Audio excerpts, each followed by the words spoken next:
अस्सलामुअलैकुम जी। अच्छा, अभी ये जो मैं आपको बंडल दिखा रहा हूँ ना, ये LOC कहलाता है। ये कोरिया का बंडल है। 80 किलो का ये बंडल है और ये लॉन्ग कोट है, लेडीज़ के लॉन्ग कोट, ठीक है।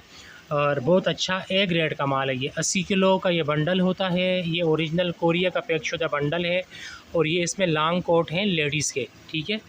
इसमें मुख्तलिफ़ साइज़ भी होंगे, जिस तरह के लेडीज़ के साइज़ होते हैं। लेडीज़ के साथ बहुत बड़े साइज़ नहीं होते इसमें, नॉर्मल साइज़ इसमें होते हैं लेडीज़ के, ठीक है।